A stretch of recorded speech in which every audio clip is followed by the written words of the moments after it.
Straight ahead on Channel 6, a Troy elementary school principal makes a triumphant return to work after a near-fatal fall. With the 4th of July almost upon us, local safety officers are trying to do a bang-up job warning the public about the dangers of firecrackers. And starting today, New Yorkers can save a few bucks at the DMV. Channel 6 News at 5 starts now. Now, the #1 news station in the capital region. This is Channel 6 News at 5. Good afternoon. It's the end of a very, very emotional day for students and faculty at School 12 today as Troy Elementary School Principal Jim Kapp makes his triumphant return to work. Today actually marked his first full day back since his near paralyzing fall from a school fire escape that happened back in October. And as Albany News Chief Judy Sanders reports now, it was a day that he wasn't sure would come. I just want to say how pleased and excited I am to be back at school today. It's taken 8 months of determination and rehabilitation, but Principal James Kapp returned today to his job as principal of School 12 in Troy. The welcome signs were out, and his students were glad to see him. I think it's a good thing because it gives the kids a lot of hope and stuff, that they got a good principal. Kapp's spinal cord was injured when the fire escape collapsed under him during a Halloween dance last October. Originally, 12-year-old Philip Pitcher was charged with tampering, but engineers testified that the fire escape was structurally weak and the charges were dropped. Kapp is now suing the city. But he's moving forward, not back. He says he may never walk again without at least the use of a cane and foot braces. But just being here, a symbol of triumph over adversity, has made him a role model. I think it's great. It shows the kids that no matter what happens, you can always bounce back from it. We're very, very glad that he's going to be the principal again. Judy Sanders, Channel 6 News, Troy. He did it once, and the Albany County Sheriff's Department is afraid he's going to do it again. Actually, the Sheriff's Department transferred accused triple murderer Gary Evans to the Rensselaer County Jail because they were afraid he might try to escape. And Ken Screven joins us now with more on that story. Ken?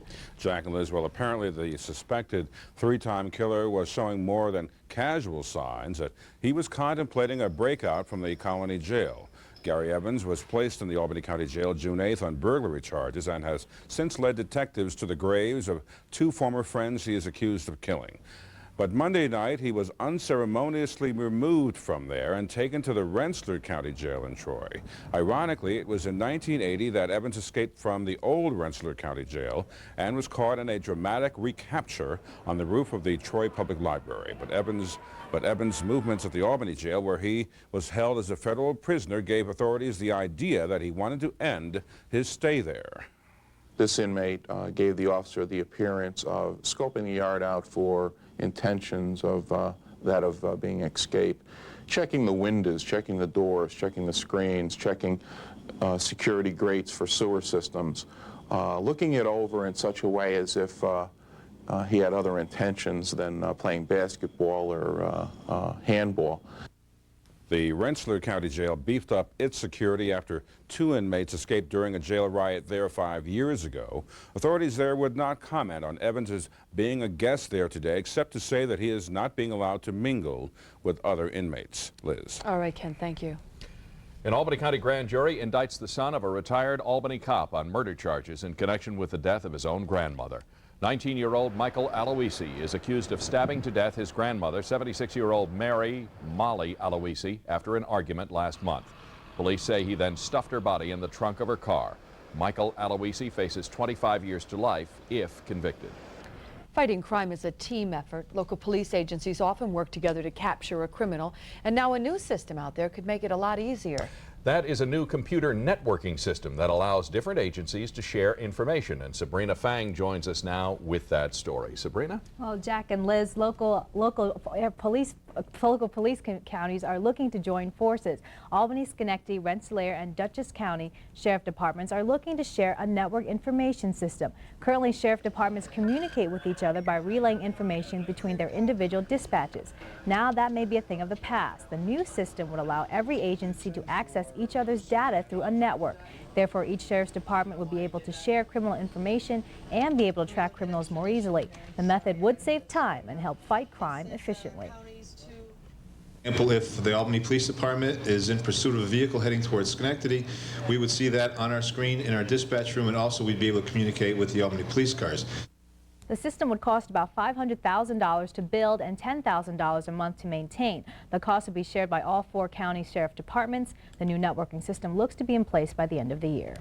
All right, good. Thank you, Sabrina. Sounds like a great idea. Yeah, As if it could be really helpful to police agencies. Oh, definitely. Thanks, Sabrina. Welcome. Well, there's one place in downtown Albany that apparently you can park without putting in a quarter these days because someone has run off at the meter. Sometime overnight Tuesday, thieves ripped off the first of the city's brand new parking meters. It happened in front of the Bell Atlantic building on State Street. It wasn't that easy to do, though, as the bolts had to be removed from the sidewalk to pull it off. The meter cost the city around $400. If you're headed down to the motor vehicle department to register your car, you are in for a pleasant surprise. Beginning today, registering your vehicle in New York costs about 25% less.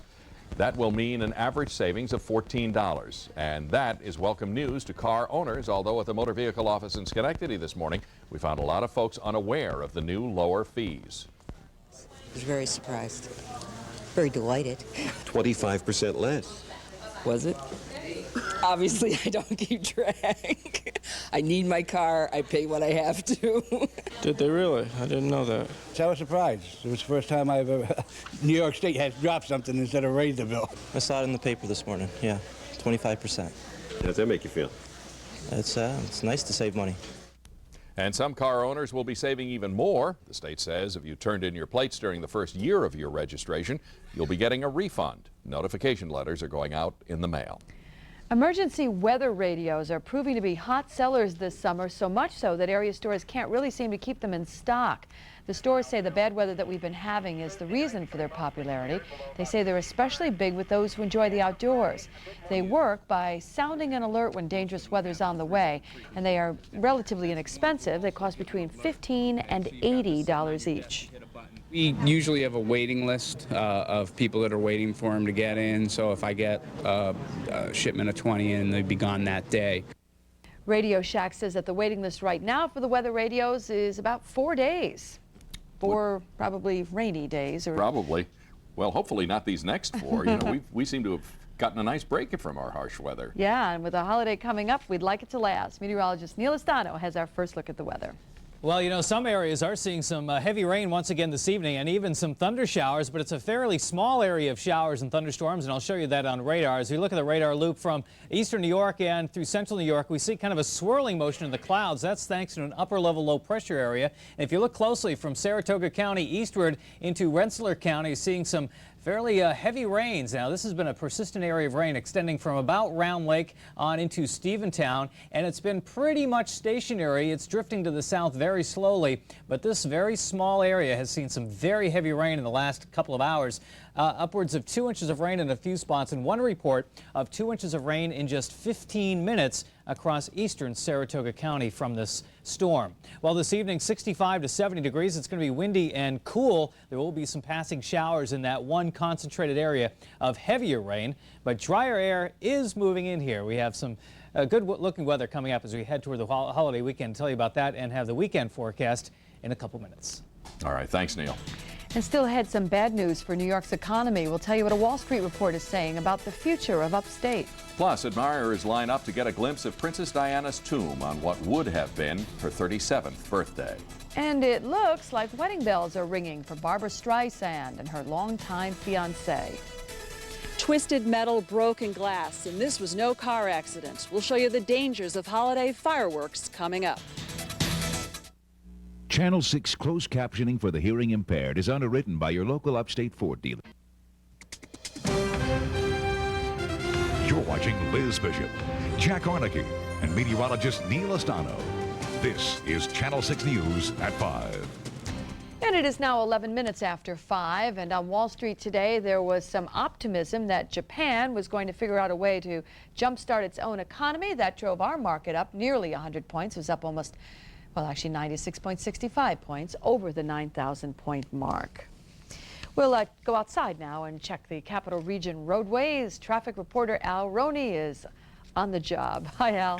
Hello, good afternoon, Liz. Not too bad of a ride on the major highways right now. Northway, northbound, do want to watch out for a disabled vehicle approaching exit 4, but help is on the scene for that. Slows down a bit with volume near exit 7 as well. Thruway eastbound side of the Berkshire Spur, an overturned milk truck is being cleaned up at exit B1. It's well out of traffic, just some curiosity delays going through there. A couple of accidents clearing, causing delays in Skodak on Route 20 east of the Route 9 and 20 split, and in Albany on Western Avenue at Homestead Avenue. This Channel 6 News traffic report brought to you by the best takeout restaurant in town, your nearby Grand Union. Jack. Thanks, Al. On what would have been Princess Diana's 37th birthday, fans of the late Princess of Wales are streaming through the gates of her childhood home of Althorpe. There, for $16 each, visitors will be able to tour a museum on Diana's life and view her final resting place from afar. Kimberly Dozer has more. Her legacy will be immortal. The words of Diana's brother, Earl Spencer, as the world mourned the princess's death almost a year ago. Here at Althorpe in the English countryside, the Earl has built a memorial to make those words come true. Today, he began greeting the first of many visitors expected at Althorpe. Over the next 2 months, some 150,000 people can buy tickets for about $15 each to visit the house where Diana spent her teenage years. There's also a museum tracing her life, with everything from her school uniform to her wedding dress. And there's the Oval Island where Diana is buried. People cannot actually reach the island or see her grave, but they can pay their respects from the shore. There, as at her funeral, people are still bringing her flowers. Ironically, Diana barely spent any time here. When her family lived here, she was at boarding school.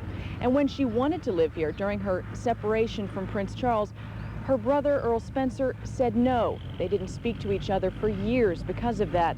And now he's chosen this place as her final resting place. Kimberly Dozer, CBS News, Althorpe. The museum, incidentally, will be open to the public for the next 2 months. It looks like today might be the day for Yentl to get her man. A large white tent has been set up on Barbra Streisand's Malibu estate, and Variety magazine is reporting that she and actor James Brolin will tie the knot today. Streisand and Brolin have been engaged for more than a year. Brolin has said that he wanted Barbra to have a big official wedding since she eloped when she wed her first husband. That was actor